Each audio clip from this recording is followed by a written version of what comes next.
আচ্ছা, ছোটবেলায় কিছুদিন অন্তর অন্তর কাঁধে ঝোলা নিয়ে কয়েকজন আমাদেরকে পোলিও খাওয়াতে আসতো, মনে পড়ে? এইটুকু পোলিওর জন্য এত বড় ঝোলা কেন আনতো, এই প্রশ্ন কখনো কি কারোর মনে জেগেছে?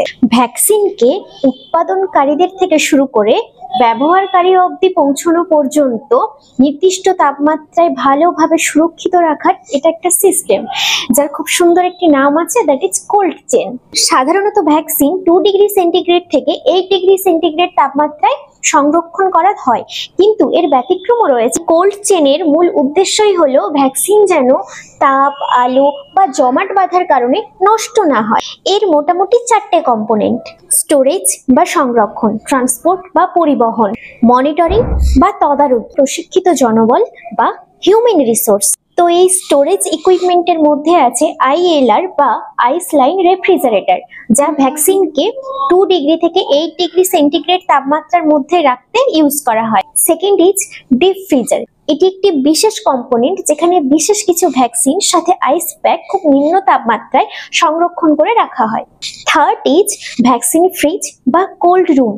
এখানে বৃহৎ পরিমাণ ভ্যাকসিনকে একসাথে সংরক্ষণ করে রাখার জন্য ইউজ করা হয়। এবার আসে ট্রান্সপোর্ট ইকুইপমেন্ট।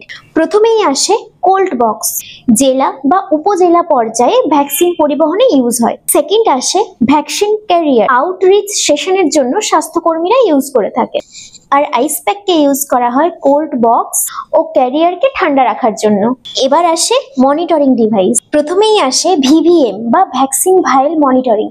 এর মধ্যে থাকা একটা ছোট্ট লেবেল নিজের রং পরিবর্তন করে, সেখান থেকে বোঝা যায় ভ্যাকসিন ঠিক আছে কি নেই।